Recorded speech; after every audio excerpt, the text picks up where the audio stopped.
আসসালামু আলাইকুম সবাইকে সেন্ট নিউজ ইউটিউব চ্যানেলটির পক্ষ থেকে স্বাগতম। আশা করছি আপনারা সবাই খুব ভালো আছেন। যারা 1 থেকে 12তম নিবন্ধনধারী রয়েছেন তাদের জন্য কিন্তু আজকের ভিডিওটি খুবই গুরুত্বপূর্ণ এবং সকল ব্যাচের নিবন্ধনধারীদের জন্য কিন্তু খুবই গুরুত্বপূর্ণ।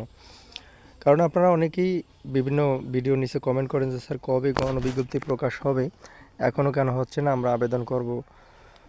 তো তাদের জন্য কিন্তু আজকের ভিডিওটি খুবই গুরুত্বপূর্ণ, না টেনে সম্পূর্ণ দেখবেন। কারণ আজকের ভিডিওটি যদি আপনি দেখেন তাহলে কিন্তু অধিদপ্তর এটা নিয়ে কী বলছে, ষষ্ঠ গণবিজ্ঞপ্তি কোন কোন ব্যাচ আবেদন করতে পারবে এবং এটা কোন মাসে প্রকাশ হবে এবং এটা সম্বন্ধে বিস্তারিত জানতে হলে পুরো ভিডিওটি দেখতে হবে। আর ভিডিওর শুরুতে আপনাদের প্রতি অনুরোধ থাকবে, আপনারা অনেকে কী করেন, টেনে টেনে ভিডিও দেখেন, না টেনে সম্পূর্ণ দেখার।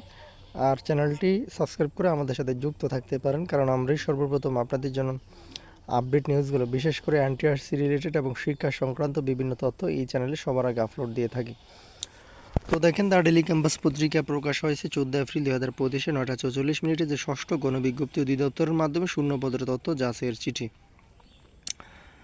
ষষ্ঠ গণবিজ্ঞপ্তি প্রকাশের লক্ষ্যে মাধ্যমিক উচ্চশিক্ষা অধিদপ্তরের মাধ্যমে শূন্য পদের তথ্য যাচাই করবে বেসরকারি শিক্ষক নিবন্ধন ও প্রত্যয়ন কর্তৃপক্ষ এনটিআরসি। এজন্য অধিদপ্তরে চিঠি পাঠিয়েছে এনটিআরসি। সম্প্রতি এনটিআরসির পরিচালক শিক্ষা তথ্য শিক্ষামন কাজী কামরুল হাসান স্বাক্ষরিত চিঠির মহাশির মহাপরিচালক বরাবর পাঠানো হয়েছে। তো ভিডিওর মাঝখানে আবারও বলবো, বিজ্ঞপ্তিটি প্রকাশ হওয়ার সাথে সাথে কিন্তু আমরা চ্যানেলে জানিয়ে দিব।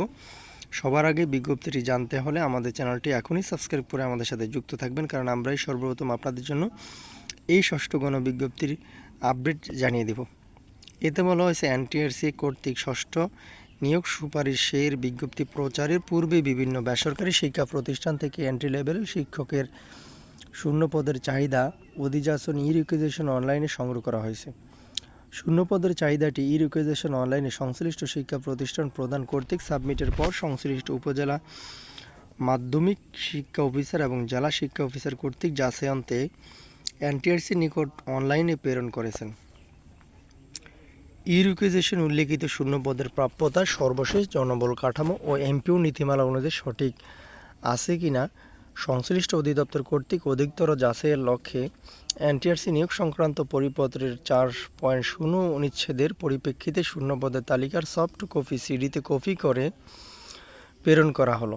শূন্য পদের সঠিকতা আগামী 7 কর্মদিবসের মধ্যে যাচাইপূর্বক সফট কপির সর্বডানে কমেন্টস কলামে তথ্য সঠিক হলে কারেক্ট, তথ্য সঠিক না হলে ইনকারেক্ট মন্তব্য লিপিবদ্ধ করে অন্যান্য তথ্য হুবহু বহাল রেখে এনটিআরসি এর বরাবর প্রেরণের জন্য নির্দেশ করে অনুরোধ করা হলো। তো আশা করি বুঝতে পেরেছেন, কিছুদিনের ভিতরে কিন্তু আপনাদের এই বিজ্ঞপ্তিটি প্রকাশ হতে যাচ্ছে। তারা কিন্তু সর্বশেষ এই যে কাজগুলো সেটা কিন্তু সেরে ফেলেছে।